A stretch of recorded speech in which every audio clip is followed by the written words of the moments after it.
Remédio é importante? Óbvio que é, tá? Em alguns casos, óbvio que é. O que não pode acontecer é ficar dependente. Então vamos entender o que é o remédio só para essas pessoas entenderem, porque tem muitas pessoas nessa situação referente à depressão. Vamos lá. A doença é uma pessoa se afogando. O remédio é a boia. Então eu jogo a boia para você. O que você faz? Você para de se afogar. Agora, eu não posso entrar nesse mar, porque se eu entrar, eu me afogo. Então o que você precisa fazer? Nadar. Sair dali. O remédio não faz isso por você. Quem faz isso é você. Não vou ser tão profundo, tá? Mas miomas, normalmente referente a pessoas mulheres, né? Que tem um processo de autoabandono, ou que tem uma dificuldade no relacionamento interno, inseguranças com autoestima, com autoconfiança, enfim, relacionamento interno, resumidamente, toda essa região de útero, ovários, enfim, está relacionado com esse processo de relacionamento interno, tá?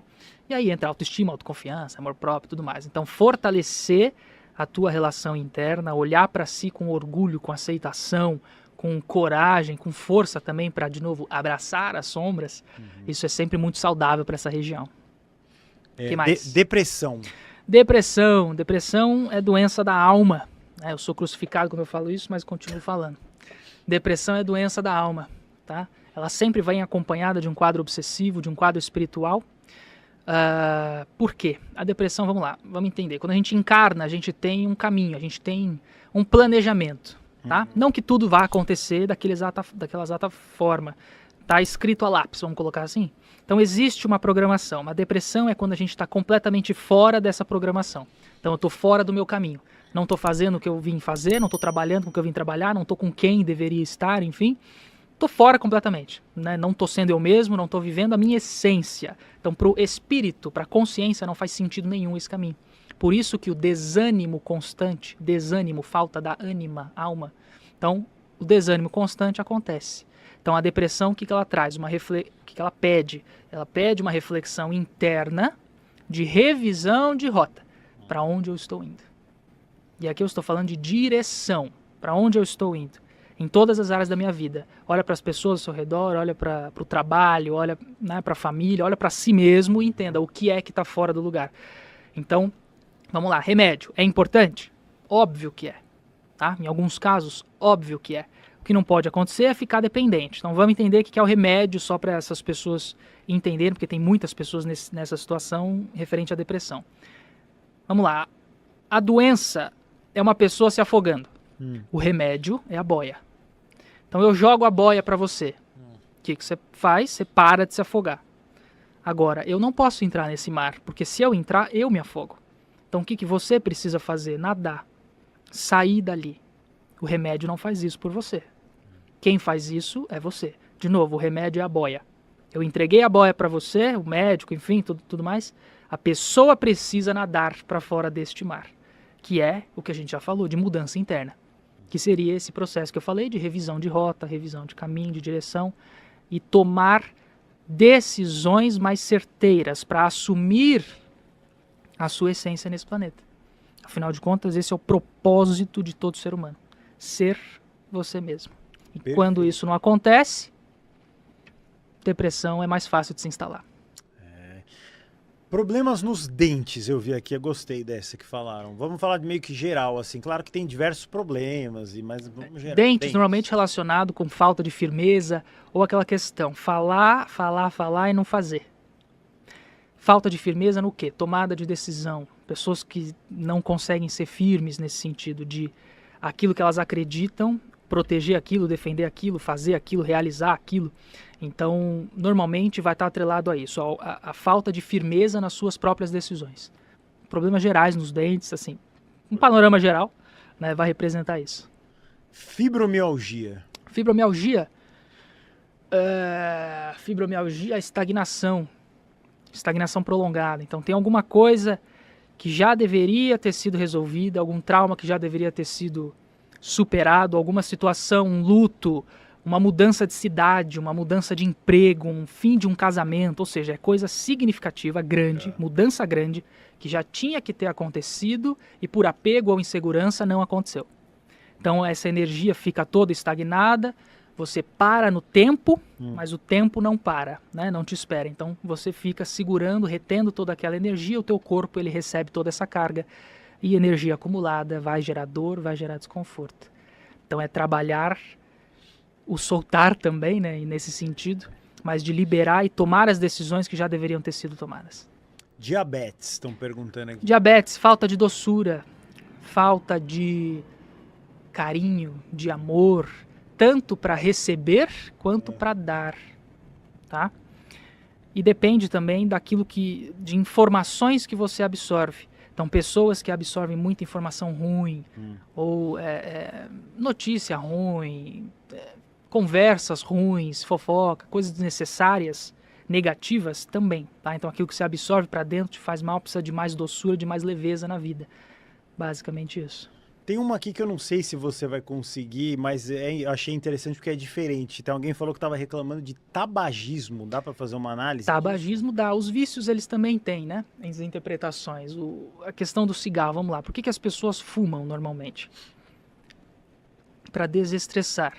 Sim. Certo? Então é para acalmar. Então vamos lá. Todo vício, todo excesso mostra falta de algo. Eu vou compensar aquilo que eu não tenho com o excesso de algo. Então, o excesso, que seria o vício no cigarro, é uma pessoa que quer ser mais tranquila ou ter mais paz, mas ela não consegue, pela rotina ou pelas situações, enfim, lidar com as coisas. Então, é um estresse excessivo que não tem vazão ou que não existe ali uma maturidade emocional ou uma inteligência emocional para saber manipular esse estresse, dar uma outra interpretação, enfim. Isso acaba ficando retido, ela encontra a fuga no processo do vício do cigarro que traz esse relaxamento instantâneo. Tá? Então a gente consegue colocar dessa forma também. Pergunta aí que eu acho. Quer que eu vá Não, falando? obesidade. A obesidade, ela tem alguns aspectos, né? Um deles é a insegurança. Então vamos lá, quando eu cresço, aumento o tamanho, eu preciso me defender, me proteger. É proteção, né? Proteção. É, Gordura é proteção. Não é? Então ela tem essa representação de proteção. Eu preciso ou me proteger ou preciso proteger os outros. Então se eu quero abraçar todo mundo, cuidar de todo mundo num processo de altruísmo excessivo, isso pode ser somatizado num processo de obesidade ou de ganho de peso ou de aumento de gordura, tá? Mas assim, no fundo, insegurança, né? Eu acho que essa é uma palavrinha mais chave para falar sobre esse aspecto da obesidade, que o aumento da gordura é justamente esse processo de proteção. Se eu preciso me proteger é porque eu estou inseguro, né, por dentro. Então, preciso me fortalecer, eu preciso trabalhar a autoaceitação de quem eu sou de fato, entender que as coisas não estão completamente dentro do meu controle, eu não posso abraçar todo mundo, querer abraçar o mundo inteiro, né? E aprender a separar o que eu tenho controle, o que eu não tenho, e trabalhar essa relação interna de autoconfiança, né? Da onde vem esse medo de julgamento, de insegurança, de estar exposto, né, a ataques, a opiniões alheias, enfim, e que eu não preciso me defender de tudo isso. Né? Eu preciso saber reagir a tudo isso. Eu achei interessante isso porque às vezes a pessoa que está com esse problema, né, é a questão dela querer estar em lugares que ela não pode alcançar fisicamente, né? É aumentar de tamanho. Aumenta o tamanho. Ela quer estar perto da mãe, perto do filho, perto de não sei de quem. Então, meio que quase que seria uma projeção da vontade da alma dela no corpo. Sim. De forma bem simbólica, né? Ocupar mais espaços. Sim. Né? Ligando com o que você falou. Pode ser sim. E o contrário, a pessoa que é muito magrinha, a pessoa que é o franguinho. A anorexia, né? A anorexia é o querer sumir, né? Então, uma pessoa que não quer ser vista, né? também tem a ver com insegurança, tá? Mas nesse aspecto de querer sumir, de não querer ser vista. Eu não quero que me olhem, eu não quero que chamar a atenção, porque eu tenho medo de julgamento, da opinião alheia, do que vão falar de mim, enfim. Então, essa insegurança de aparecer, timidez também. E teve uma cantora famosa que todo mundo conhece, que foi a Amy Winehouse. Ela tinha anorexia. E curioso que ela eu vi o documentário dela, inclusive assistam, é bom, tá? Em alguma streaming aí que eu nem lembro, mas faz tempo. E o sonho dela era, eu quero ser uma top singer. Ela cantava nos bares lá em Camden Town, lá num lugar em Londres, tal. E aí nunca que parecia que ela conseguia. Quando ela conseguiu, ela queria sumir. Olha que engraçado, né? Como a vida é curiosa, né? É o preço da fama. É o preço da fama, mas a fama, a minha fama, a fama do Sherminator, é uma fama homeopática. A gente chega na rua, as pessoas, eu assisto seu programa, me dá um tchauzinho. É ótimo, é muito legal. Mas quando é o Elvis, o Michael Jackson, é uma coisa destrutiva. Exatamente. Você não consegue ir para lugar nenhum, todo mundo quer te pegar, quer te empurrar, quer levar um pedaço de você. Isso acontecia com o Chico Xavier, que contaram aqui. Todo mundo queria pegar um pedaço de algo dele, da casa dele, uma boina, um pedaço de uma roupa. Aí fica uma coisa meio complicada, você não consegue viver. Sim. Você não vive. É outro nível de fama. A gente não dá nível. nem pra... A nossa é homeopática, que é uma fama muito gostosa. É verdade. Tem uma pergunta que eu achei interessante aqui, que é sobre obesidade. Que é o seguinte, essas canetinhas que tá todo mundo usando, né? Então, pergunta sobre as canetas de obesidade e diabetes. Algumas pessoas chegam a comparar o impacto delas na medicina moderna ao surgimento dos antibióticos, né, da penicilina, pelo potencial que ela tem de reduzir obesidade, diabetes e doenças cardiovasculares. Na sua opinião, você acha que isso faz sentido? Como você entende a dimensão dessa transformação na saúde e na vida das pessoas? Porque realmente é uma ferramenta muito eficiente, mas que ainda não se tem tanta clareza do impacto futuro na vida das pessoas. Eu vejo bastante sobre isso, né? Falam muito que às vezes não é duradouro, que a pessoa tem um emagrecimento incrível, mas na verdade não muda o interior da... Eu já vi médico falando isso, né? Porque o emagrecimento ele passa por uma mudança interna. Médico mesmo, que está lá no consultório. Né? É porque parece uma fala meio de espiritualista. Não, para você mudar a sua obesidade, você tem que mudar quem você é. Mas os médicos falam isso. Porque você tem que mudar hábito, né? A forma como você se relaciona com a comida, com a própria ansiedade, com um estilo de vida mais saudável. Então você tem que mudar quem você é. E eles falam que a mudança dessas canetinhas, ela vai mexer no seu corpo, mas não vai mudar os seus hábitos, né? Você não vai ter hábitos mais saudáveis que você está usando uma caneta. E a espiritualidade é muito isso, é sobre uma mudança de vida, né? Mas como é que você enxerga todo esse panorama, então? Você falou tudo, não tem nada que eu falar. Desculpa, foi sem querer. Mas é exatamente assim, é exatamente o que você falou, não mudaria nada. Assim, não só da canetinha, mas qualquer coisa que faça o seu trabalho, o que você está fazendo? Você está delegando a sua responsabilidade, certo? E a gente já falou várias vezes aqui, a cura exige mudança interna. Se alguma coisa resolve o problema para você, não houve mudança interna. O resultado pode vir? Pode, mas ele pode ser temporário, como você falou e como as pessoas relatam, entende? Então é o famoso assim, é secar o chão e fechar o vazamento, entende? Então a canetinha talvez possa secar o chão, mas o vazamento ainda existe. Se o vazamento existe, o chão vai molhar de novo. Ótimo, eu vou aproveitar para perguntar para você, já que eu passei por isso, né? Refluxo. Refluxo, engolir aquilo que você quer falar e não fala. Então eu quero expressar, eu quero dar a minha opinião, mas melhor não. Vou ficar quieto, porque melhor não. Talvez não me ouçam, ou talvez não seja o correto, enfim. Então é engolir sapo, é o famoso engolir sapo. O próprio refluxo é isso, né? Quer sair e volta. Quer sair e volta. Então é esse processo de segurar a fala, a comunicação mesmo, a expressão. Eu tava com um refluxo muito forte, eu tava terrível o meu refluxo. Agora? Foi coisa de acho que um ano, talvez. Um ano atrás. Ou Sabe por quê? 8 meses. Porque você tem muita coisa para falar. Mas como você é host, muitas vezes você não tem espaço para falar. Aquilo que você sabe e aquilo que você gostaria muitas vezes de expressar. Pode ser. É que eu tenho opiniões sobre a vida que são muito pouco ortodoxas. E aí é melhor eu não falar. Pronto. Respondeu a tua dúvida do refluxo.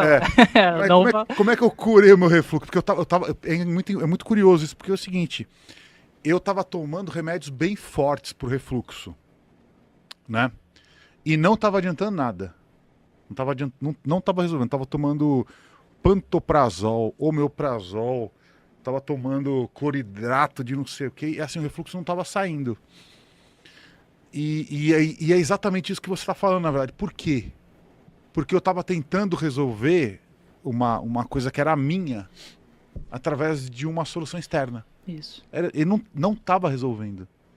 Uma das coisas que me resolveu, o que foi? Cantar. Olha só. Porque já que o que eu falo não é muito bem visto pelas pessoas, porque é muito disruptivo, eu falei, eu vou cantar então.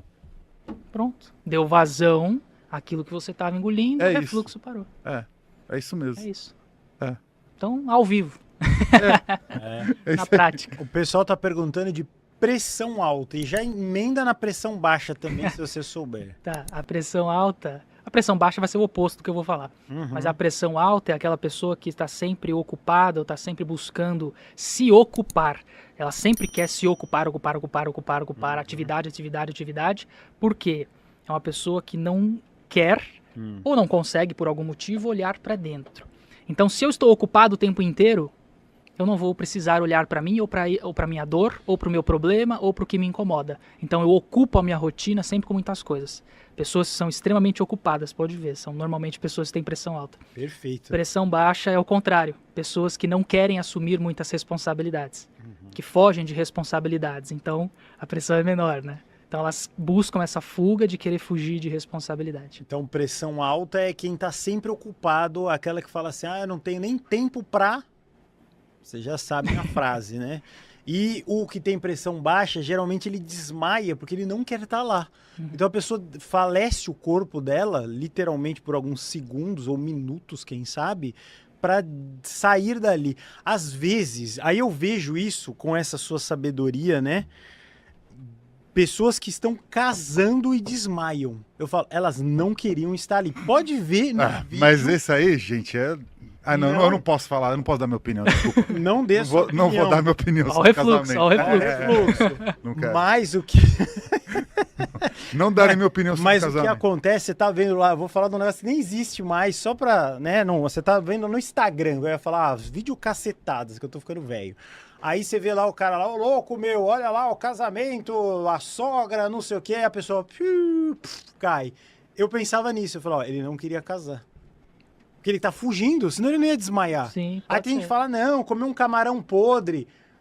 Olha, podia até acontecer dele comer o camarão podre. Ele ia ficar em pé se ele quisesse. Ou não necessariamente que ele não queria estar lá, mas talvez com as pessoas que estão ali, ou Isso. daquela forma, né? Não necessariamente estar casando. Ele até poderia casar, mas talvez não naquele local, não com aquelas pessoas, não daquele jeito, né?